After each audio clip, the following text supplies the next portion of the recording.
The High Court has found Nobel laureate Dr. Mohammad Yunus guilty of tax evasion and ordered him to pay over Taka 12 crore to the National Board of Revenue (NBR).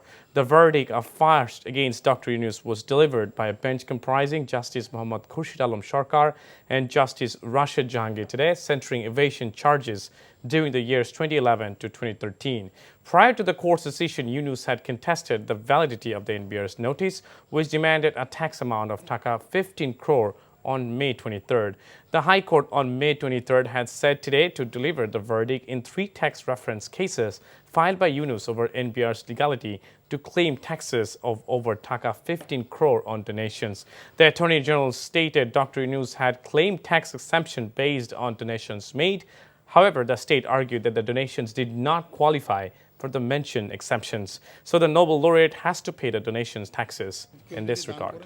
ছেলে মেয়েকে স্বামী স্ত্রীকে অথবা পিতামাতা অথবা আপন ভাই বোনকে দান করেন সেই ক্ষেত্রে দান করতে অব্যাহতি পাবেন কিন্তু আমরা যেটা বক্তব্য রেখেছিলাম যে উনি মৃত্যু চিন্তা করেন না কারণ ওনার যে প্রথম যেটা ইউনুস ট্রাস্ট যেটা সেখানে উনি সবচেয়ে বেশি দান করেছেন ওনার যে দানের অংশটা 70 কোটির বেশি উনি ওইখানেই দান করেছেন উনি যদি নিজের ফান্ডে রাখতেন সেই ক্ষেত্রে ওনার নিজের অ্যাকাউন্টে রাখলে ওনাকে ট্যাক্স দিতে হতো কিন্তু ট্রাস্ট যেহেতু অব্যাহতিপ্রাপ্ত জন্য ট্রাস্টে রেখেছেন কিন্তু ট্রাস্টের উনি তো এই দানটা করেন নাই যে মৃত্যু চিন্তা করে রেফারেন্স আবেদনটা খারিজ করে দিয়েছেন এই খারিজের প্রেক্ষিতে এখন ওনাকে আমাদের যে প্রচলিত যে দাবিকৃত যে ট্যাক্সটা ওটাকে উনি দিতে হবে যে কোয়েশ্চেনস অফ ল গুলো ছিল সেগুলো have been answered in the affirmative বলে ডিসপোজ অফ করে দিয়েছে মামলাটা এখন হচ্ছে আমরা সার্টিফাইড কপিটা নিব কারণ অবজারভেশনস আছে ওগুলো দেখে আমরা ক্লায়েন্টের সাথে আলোচনা সাপেক্ষে পরবর্তী পদক্ষেপের ব্যাপারে ডিসিশনটা নিব এনবিআর এর যে ক্লেমস গুলো ছিল সেটার ফেভারে আর কি কোর্ট রায় দিয়েছে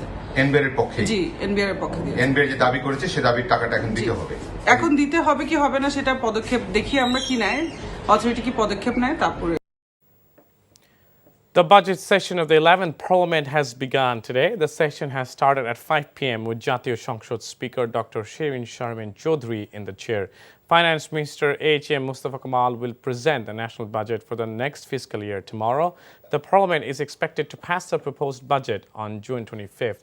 The possible budget size of Taka 761,000 crore would aim at taming inflation and maintaining the higher GDP growth trajectory. The government is thinking about the counting tax exemptions provided to various individuals and institutions as subsidized. Economist and policy analyst said the government proposed initiative is not logical as it would violate the budgetary discipline. U.S. Ambassador in Dhaka Peter Haas has briefed Home Minister Asaduzzaman Khan Kamal that the new U.S. visa policy applies to everyone and it is not to ensure free and fair election. Peter Haas made a courtesy call with the Home Minister at the Secretariat in the afternoon. At a briefing after the meet, the minister said the U.S. wants the same thing what Bangladesh government is committed for to hold a free and fair election. The minister welcomed the U.S. support for holding fair elections in Bangladesh. Last week, Washington announced its new visa policy for Bangladeshis, where it said it would enable the U.S. to restrict the issuance of visas for any Bangladeshi individual believed to be responsible for or complicit in undermining the democratic election process in Bangladesh.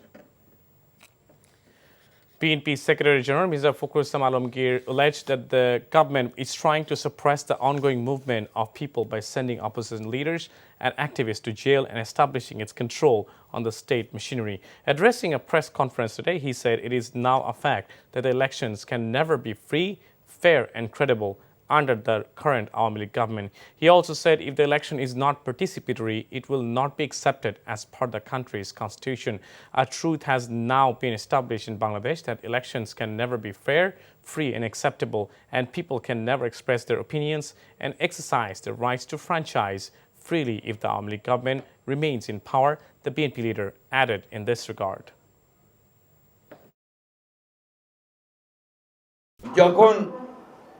আর কোনো আশা থাকে না তখন অনেকেই চেষ্টা করেন যে কোনো রকমে কোনো কিছু ধরে যদি টিকে থাকা যায় রাজনীতিবিদদেরকে রাজনীতি মারতে একদম দূরে সরিয়ে দেওয়া সরিয়ে আবার যদি ওইভাবে এককভাবে আগের মতো করে যদি পার পেয়ে যাওয়া যায় প্রায় 1350 মামলা আপনার চিহ্নিত করা হয়েছে যে মামলাগুলোর নির্বাচনের পূর্বেই তার শুনানি টুনানি সব শেষ করে সাজা দিয়ে দেওয়া হবে, তার সবগুলোই হচ্ছে রাজনৈতিক মামলা। Awami League General Secretary Obaidul Khader has said he strongly condemned BNP Secretary General Mirza Fakhrul Islam Alamgir's statement regarding the High Court upholding the imprisonment of two BNP leaders in a graft case. The statement made by Mirza Fakhrul terming the verdict a favored judgment is an insult to the country's law and judiciary, he said in a statement issued by the Awami League today. The statement further said Prime Minister Sheikh Hasina and the Awami League have no connection with the corruption case of the two convicted BNP leaders. Since the announcement of the new US visa policy, the BNP has been indulging in various forms of propaganda against the government, hoping to gain favors from their foreign masters. Calling the High Court judgment favored is part of their ongoing conspiracy. They will soon be held accountable to the people for such offences, he added. Electioneering in Khulna and Borishal city elections is gaining momentum. Awami League Mayor candidate Talukdar Abdul Khalek continues his electoral campaign in the residence of Notun Bazar, Gagon Babu Road, Railway Market, Station Road this morning by distributing leaflets. Jatiyo Party's Shafiqul Islam Modhu has completed his day-long campaign in Ward number 22 in the city. Islami Andolon Bangladesh's Maulana Abdul Awal is campaigning in Ward number 1, 2 and 3, while Sabir Hussain is in Ward number 17. Besides, all the councillor candidates distributed leaflets among city dwellers with the promises of development in the respective wards. Campaigning is also underway in full swing in Borishal city election.